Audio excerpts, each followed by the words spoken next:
real estate, and I am with the Real Brokerage. So that's the program. How long have you been doing real estate? I started back in December of 2015. Yep, good time. Yeah, so it's been a while now. I've been doing it full time the whole time, and yeah, here we are, man. 2024. I've been watching you for years, so it seems like you've really done well. You prove yourself as a hard worker, a good real estate agent. So I can just tell from the outside that you put in a lot of work. So I just want to appreciate tell you, it, man. what you're doing is seen, is what I'm trying to say. That's very nice of you to say. I appreciate that. Thank you. You got it. Yeah, And we're here at this Buckskin Trail property. Yeah. This one's sweet. We did a video for it already. I loved it. I loved what we did as far as making some cinematic type cuts. But yeah, how did you end up, with this listing? Yeah. So how I ended up with this listing, it came from a repeat client, like much of my business does, right? So it was a repeat client that originally came from a referral, that originally came from an open house, right? So it really goes all the way back to probably 2018 when I did this open house in the Cactus Corridor, met a family from Idaho, hit it off with them, sold a house for them, bought a house for them. And then, they referred me down, and then here we are, 2024.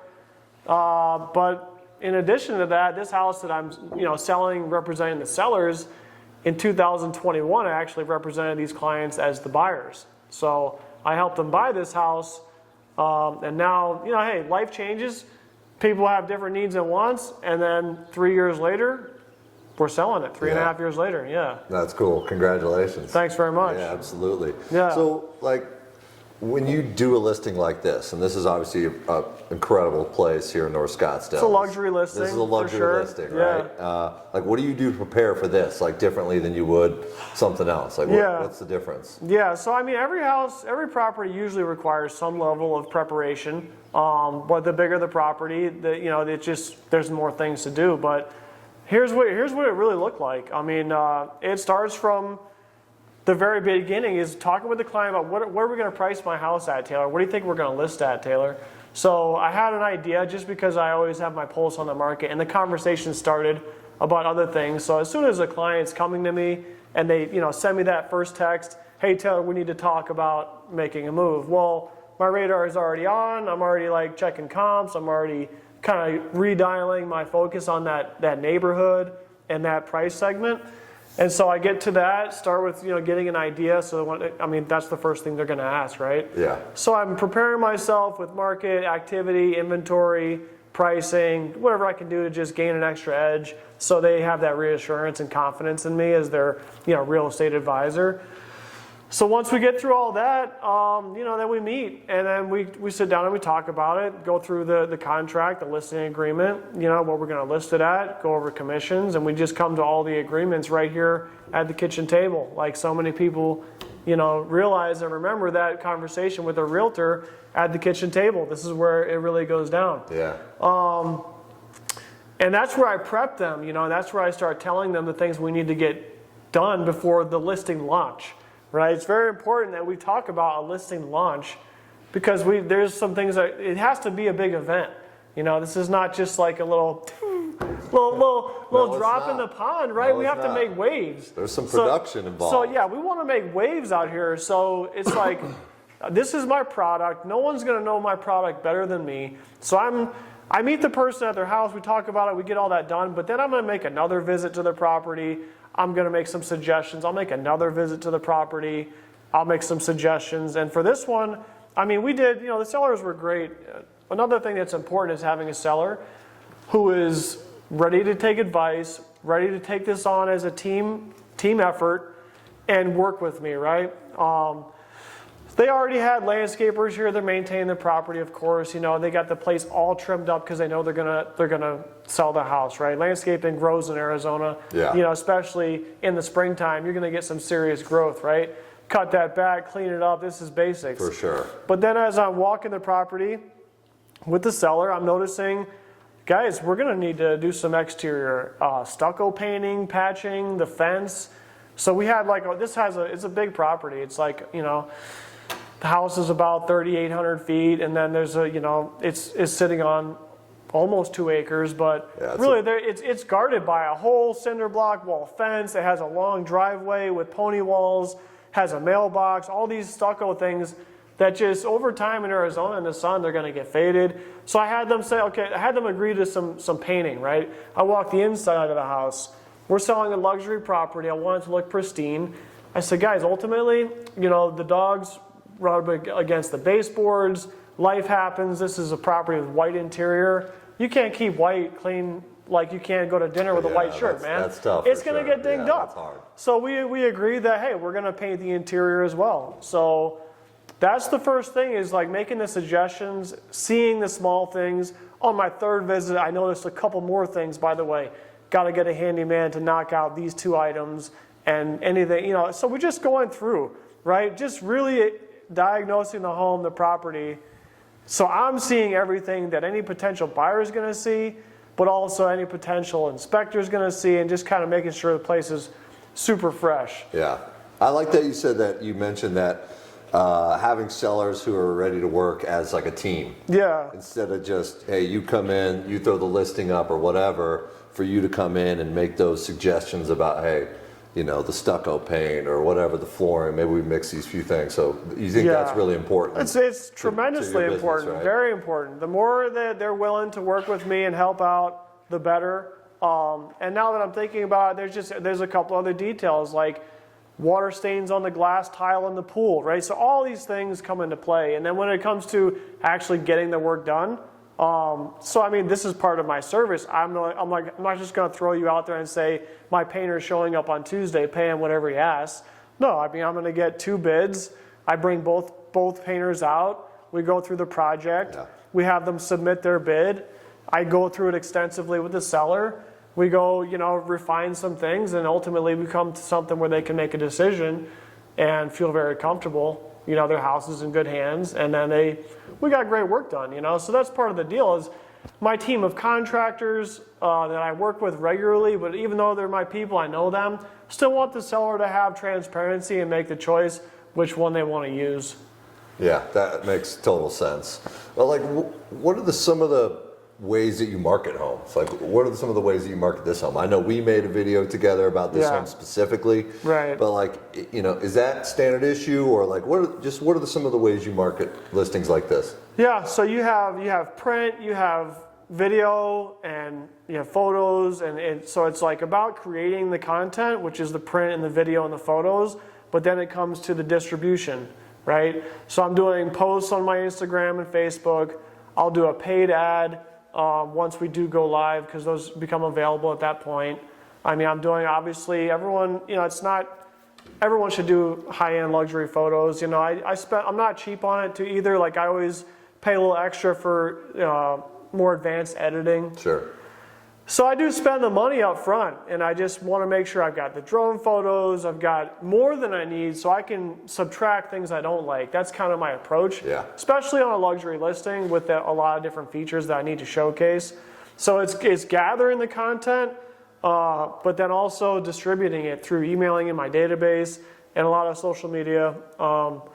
That's the key. Go ahead. That's smart. Yeah, that's smart. So you've gotten the relationship with the sellers. You've got people coming in to create content. You're distributing the content, right? This thing's out there. So what does it look like after that? Once offers start coming in, what does this look like to you? What does it look like leading up when offers start coming in a place like this? Yeah, leading up. I do want to touch one thing briefly about presentation, which is part of that is the staging. So we did, a vacant home is going to leave buyers wondering about imagination. Where does this go? How do I fill this space? Fortunately, these sellers had a lot of cool furniture. It really fit well with the property. There were some things that I didn't think worked, so I had them remove them. And then, I went and added some things too. Sure. So I sourced some key materials that I think really made the house pop, and they fit in the home. So when people came in, so back to now we're leading up to it, right? So we're leading up to the listing launch, where I'm going to be at the property, market the property. So I launched on a Thursday. I want this thing to be on the internet coming soon on a Wednesday or Tuesday, so the realtors can see I got a property coming soon. But then we hit the internet, public platforms like Zillow and Redfin on Thursday, you know, basically immediately. So then people see, okay, now I can market open houses on Saturday, Sundays. So now the buyers and the public, they can see, okay, here's a new listing. It hit my email, because they're always usually on a drip, or just have alerts set up for home shoppers. It's very common that they do. And then they know, okay, there's going to be an open house Saturday, Sunday. They're going to make plans to be there. They're going to call their agent. They're going to say, can you meet me there? Or if not, they're going to go before they bring their agent to the property. So I'm preparing for the open house. To have an open house, the house needs to be perfect and spotless, right? So yeah, of course I'm having the place professionally cleaned. It's smelling good, it's looking good. In a property like this, there's features like Control 4, where you have an audio system throughout the whole home. Yeah, that's sweet. So prior to that, I met with the seller at the property. I got a whole orientation about the home. I downloaded the app on my phone. I know how to work the pool features. I know how to work the Control 4. I'm playing some awesome music. Just dialed, man. I mean, yeah, like I said, going back to no one knows my product better than me. So I'm ready to show the home almost like I own it, right? Because as a business owner, you're selling your product. You got to know what you're selling and be excited to present it, all its features, all its benefits. So I get into all that. So like you said, so how's that look? So we got an open house on Saturday. And of course, I'm here a little early. We set up. It's marketed online. We got the signs out all over the place. I'm on the backside of Troon Mountain. I know where to put them. And then the people start coming in. And so the buzz is on. The people are excited. They're asking questions. But the thing that I think is important is, as a listing agent, it's great to be here for your showings, right? People come to the showings, but it's also great to be at the open house. That gets me a chance to really sell the house in person. Yep. And it doesn't mean that I'm going to necessarily double end the deal, which means represent the buyer on the purchase. But even if they come with their realtor, now I'm talking with the buyer and their realtor face to face in the property.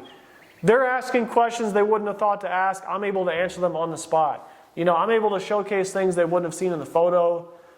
And we're just going through the house, and I'm here. It's conversational. But it's no pressure, because there's other people walking around the house.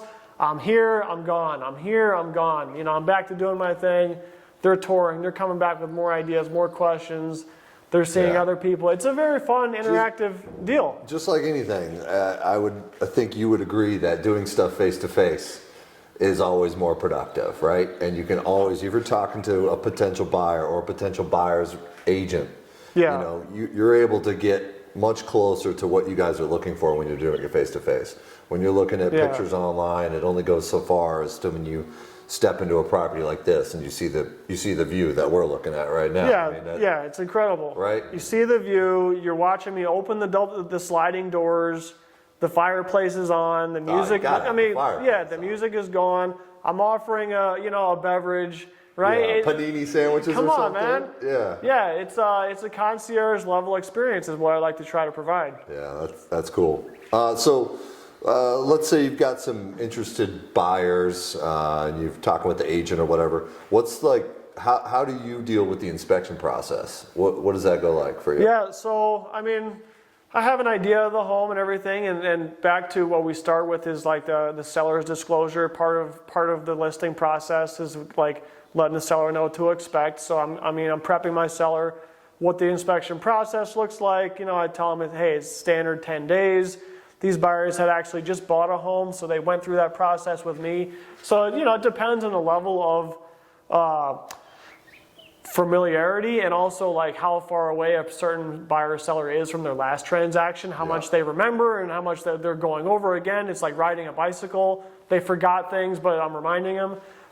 So the inspection process is like this. I mean, I deliver the buyer the seller property disclosure statement. It's got, it's a 7-page document. It's got 7 pages. It's got all this information about the property, good, bad, ugly, everything, even down to like what day is the trash getting picked up, who services the internet. Yeah. So there's that whole front load of disclosures that I think is really important. The more the better. It shows the buyer that you're transparent. You're willing to share things, like I said, good, bad, or indifferent. But then they're going to go ahead and the property is basically theirs for the duration of that inspection period. It could be negotiated down or extended, but standard is 10 days. And my job is to make the property available for them. Sure. I just, in some cases, like it was in this case, a lot of times, before there's even an inspection, you might have a buyer that wants to bring by additional quote unquote decision makers or family members or just people that want to support them or want to just see what they just buy and just simply walk the property. Somebody's uncle who's a real estate agent. For sure. Right? That happens all the time. And for something like that, in this case, I'm going to show up for that because they're going to have all the questions. I'm going to basically resell the property to everybody involved, confirming the decision of the buyer, sharing what are all the extra special attributes of the home that are just like not seen on paper, that you can talk them through. What's special? What are the nuances of this home? Yeah. And everyone has different questions, so I'm there for that. So after that, then they're going to have a general home inspection. They might have a pool inspection they did here. So they can send out they might have an AC inspection. They didn't do that, but they can send out any kind of contractor they want to the property. So it's really the buyer's agent's responsibility at this point. That makes sense. Let them go through their due diligence. The Arizona contract is pretty much where the buyer gets their shot at an inspection period. They can look under the hood, kick the tires, go as deep as they want to go. My only job is to basically show up, like I said, answer those questions if it happens to be that opportunity, and deliver the disclosures, deliver the insurance claims history on the property.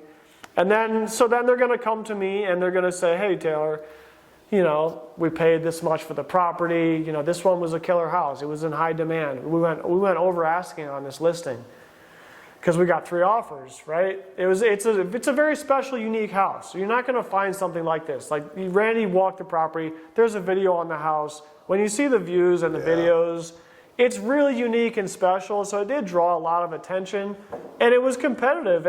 And the buyer's agents were phenomenal. They did a great job securing this property. They built rapport with me. I knew who they were.